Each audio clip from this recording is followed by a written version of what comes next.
Back row corner seat.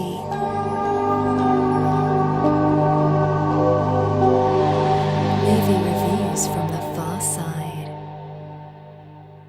Director David Yates brings us The Legend of Tarzan. He is probably most well known for directing the last 4 Harry Potter movies, and quite honestly is the only reason I was excited to see this film, because I really enjoyed his directing and the cinematography in the last 4 Harry Potter movies. So I was really interested to see what he was going to do with Tarzan, and I gotta tell you, from the trailers, the movie looked like it was going to be awesome. The film stars Alexander Skarsgård as Tarzan, Margaret Robbie as Jane, Christopher Waltz, who you may recognize from the last Bond film, I really liked him in that, and also Samuel L. Jackson. So in this film, Tarzan actually finds himself back in Victorian England, where he is John Clayton III. That is actually his birth name, but he finds himself being pulled back to the Congo, and he thinks he's there to check on whether or not slaves are actually being traded, but he's there for quite a different reason, and he will actually face a very arch enemy from his past. So, where to start with this movie?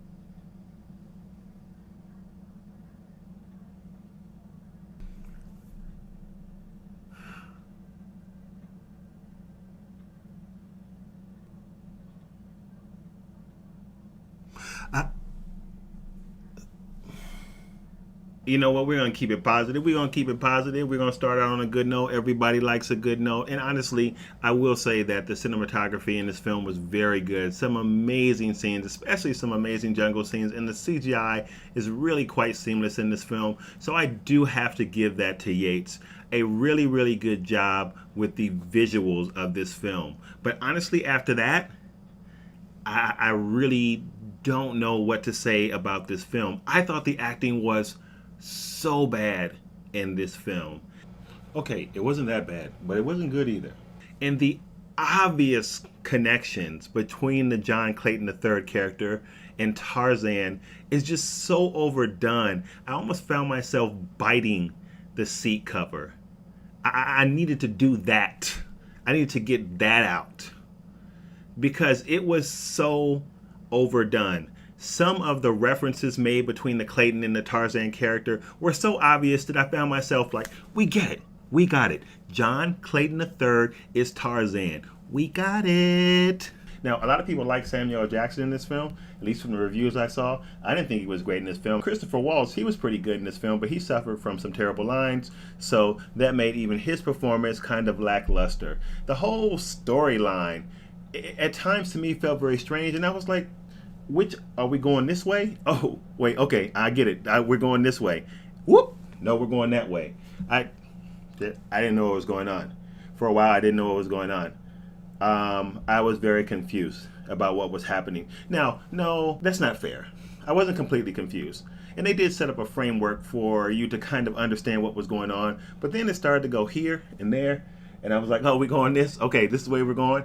And then no, we were going that way. And I just didn't know what was going on.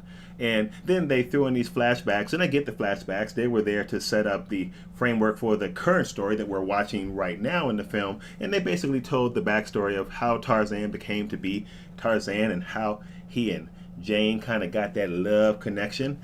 And it was designed, I believe anyway, to tie us to the present story, to make us care more about the characters, to get us emotionally involved. But it did not do that. Uh-huh. Oh, yeah. Oh, wow. Oh, that's how it happened. It's pretty boring. Thank you. And that's really how I felt about that. I mean, I wasn't like, oh, wow. Wow, that's the connection. Now I'm really engaged in this present day story because I have the background of Tarzan. I wasn't like that, but I felt like that's what it was supposed to do. Some of the one-liners in this movie, some of the attempts at comedy were just, it was just so bad. So bad. And what about the last scene? What about the last scene? The big climactic fight scene that everybody was waiting for. We were all waiting. I wanted to see it. I was waiting to see how it was all going to wrap up. That was the most anticlimactic last scene ever. And I thought to myself, for real? This is what we got? We sat through all of this for this? Oh, come on, man. Come on, man. No. So, I'm really quite sorry that I spent my money on this film, to tell you the truth. So, no. I would not suggest that you go see this film. I am giving The Legend of Tarzan a 5 out of 10. It would get a 4, except for I enjoy the cinematography. Don't go see this film. Wait for the red box. Ladies and gentlemen, thank you so much for visiting me on The Far Side. If you like this review, please make sure that you like and comment, and of course subscribe, and I will see you soon on The Far Side. Bye-bye.